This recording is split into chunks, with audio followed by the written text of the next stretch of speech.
Iran अब ये जो हमले कर रहा है, ईरान ने जो दावा कर दिया है कि मैं गल्फ नेशंस के अंदर सभी ऑयल और गैस फैसिलिटीज को तबाह कर दूंगा, B it Jordan, B it Bahrain, B it Kuwait, तो इस पे सर आपको क्या लगता है, ट्रंप डर जाएगा इससे?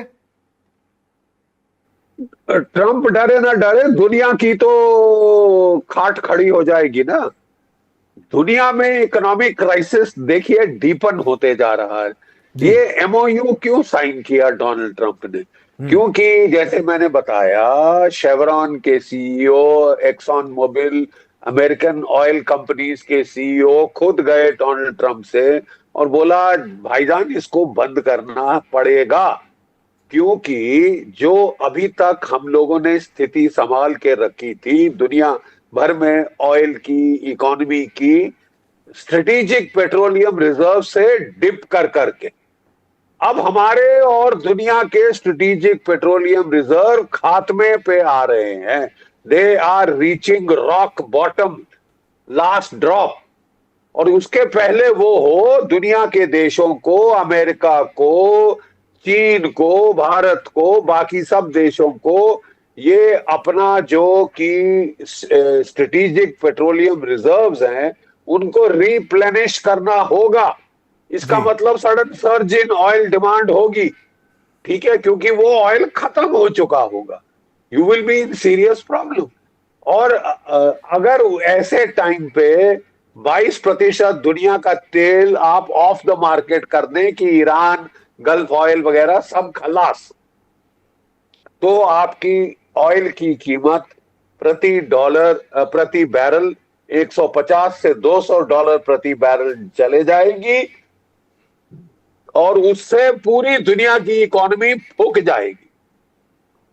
जी तो कैटास्ट्रोफे। इसलिए एमओयू साइन हुआ था। एमओयू साइन हुआ नहीं कि चैं शुरू हो गई अमेरिका में कि सरेंडर कर दिया, सरेंडर कर दिया, डोनाल्ड ट्रंप ने सरेंडर कर दिया, तो तिल मिला के उन्होंने जैसे तैसे इस एमओयू को तोड़ दिया। ये अमेरिका ने तोड़ा है, क्योंकि इसका जो फर्स्ट पैरा था वो कह रहा था कि टोटल सेसेशन ऑफ हॉस्टिलिटीज होगा, इंक्लूडिंग लेबनान। लेबनान शामिल था। इजराइल ने उसको फाड़ के फेंक दिया कि कोई लेबनान, हम तो हमले करते रहेंगे, तुमने साइन किया होगा। अमेरिका ने, हम तो बिल्कुल नहीं मानते। पहले तो डोनाल्ड ट्रंप लगे बोलने कि I am in charge, I am in control, Netanyahu is not in control, मैं कर रहा हूं सब चीज कंट्रोल। तो उन्होंने कोशिश करी कि बताने की, जतलाने की कि वो he will make Israel fall in line. हुआ यह है कि हमने उल्टा तमाशा देखा है। Israel has made America fall in line and restart the war. Restart the war. अब आपने जो अटैक्स किए हैं, आप चोट पहुंचाने के लिए किए हैं ईरान के ऊपर। पहले तो लग रहा था कि नहीं, केवल हॉर्मुज खुलवाने के लिए कर रहे हैं। एयर अटैक्स अलोन से आप हॉर्मुज खुलवा नहीं सकते। अब वो स्पेसिफिक इनके कमांड एंड कंट्रोल टारगेट्स पे हिट कर रहे हैं, जिसके चलते रूस ने अपना जो TU-124 है, कम्युनिकेशंस का, इलेक्ट्रॉनिक वॉरफेयर का जो जहाज है, वो भेजा है जी। क्योंकि आप जो है, आप पूरा ड्रामा करके कि हम तो पीस टॉक कर रहे हैं, हम ये कर रहे हैं ताकि ऑयल की कीमतें किसी तरह नीचे हो जाएं, स्टॉक मार्केट्स में जो ब्लड बाथ हो रहा है वो खत्म हो जाए, और फिर आप उसको तोड़ दें और फिर करें अपनी मनमानी कि हम तो लड़ाई जीतेंगे, हम तो ये करेंगे। अरे साहब, without putting boots on the ground आप ईरान से लड़ाई जीत नहीं सकते, सीधी बात। आप नए नए तरीके सोच के, अपनी सांस दोबारा लेके, अपने जो डिप्लीटेड स्टॉक्स हैं इंटरसेप्टर्स के, प्रिसिजन गाइडेड munitions के, उनको मेकअप करके फिर चढ़ाई करने की कर रहे हैं। सर फिर ऑल पीस टॉक का जो ड्रामा आप कर रहे हैं वो फरेब है, झूठ है। तो साहब, अगर आप इस तरह से धोखाधड़ी करते रहेंगे तो फाइनल पीस टॉक का आना तो इम्पॉसिबल हो जाएगा। कैसे ट्रस्ट करेगा कोई मुल्क आपके ऊपर?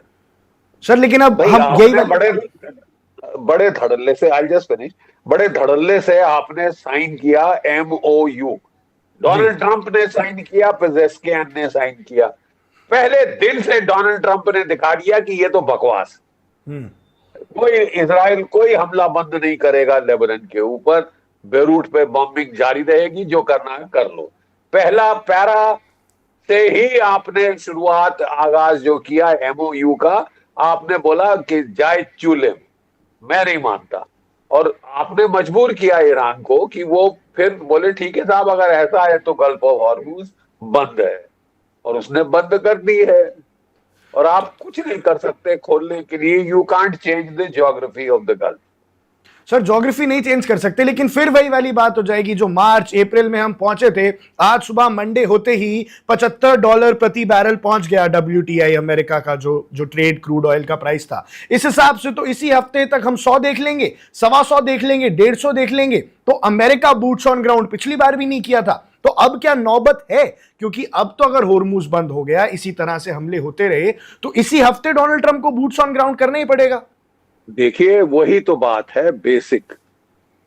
अगर if you are serious about boots on the ground, Iran पे कब्जा करने के लिए आपको 1 million boots on the ground चाहिए, ठीक है? वो आपके पास है नहीं, यू डोंट हैव इट। उसके लिए आपको कंस्क्रिप्शन करनी पड़ेगी, 1-1.5 साल तैयारी करनी पड़ेगी, फिर आप कर सकते हैं वो वाला हमला। और कंस्क्रिप्शन के लिए आप समझते हैं पॉलिटिकली तैयार है अमेरिका के लोग? माय फुट तैयार है। और क्या कर सकते हैं आप 2 लाख अगर लगाएं अपने फौजी, तो जो उत्तरी तट है गल्फ ऑफ हॉर्मुज का, उसमें सिलेक्टेड एरियाज पकड़ सकते हैं। वो भी लड़ाई इतनी सख्त होगी कि कोई 18 महीने चल पड़ेगी, और 15-20 हजार बॉडी बैग तो कहीं नहीं गए। है तैयार अमेरिका उसके लिए? नहीं है। उसने कोई 20,000 के करीब स्पेशल फोर्सेस और मरीन्स वहां भेज दिए हैं, अभी भेज देनी इलाके के आसपास जी, ठीक है। उससे आप क्या कर लोगे? आप आइलैंड पकड़ लोगे तो वो जो आइलैंड है आपका खर्ग आइलैंड, जिसकी बार बार डोनाल्ड ट्रंप साहब दुहाई दे रहे हैं, वो 15 किलोमीटर दूर है ईरान के तट से। वहां से अपनी तोपें चलाकर भी वो उस आइलैंड को परखच्चे उड़ा सकते हैं। जो भी ट्रूप्स आप उस आइलैंड पे डालेंगे, उनका वापस आना, निकल के बच के आना इम्पॉसिबल हो जाएगा। अगर आप फालतू अपने ट्रूप्स मराने की आपको बड़ी तिलमिलाहट हो रही है कि मैंने मराए नहीं, ज्यादा अमेरिकन बॉडी बैग कोई खास आए नहीं। और डोनाल्ड ट्रंप तो यहां तक बोल रहे थे कि आपने 19 साल दिए और प्रेसिडेंट्स को लड़ने के लिए, मेरे को 4 महीने नहीं दे रहे। आप इलेक्शन किस स्लोगन पे जीत के आए थे? No forever wars, no never ending war, मैं सब बंद कर दूंगा। आते ही तुमने शुरू किया है, और ऐसी लड़ाई बढ़ेगी। 4 महीने हो गए, कहीं अंत नहीं दिख रहा, और डायरेक्टली अमेरिका इन्वॉल्व है। वन इंडिया को सब्सक्राइब करें और कोई भी अपडेट मिस ना करें। अभी वन इंडिया ऐप डाउनलोड करें।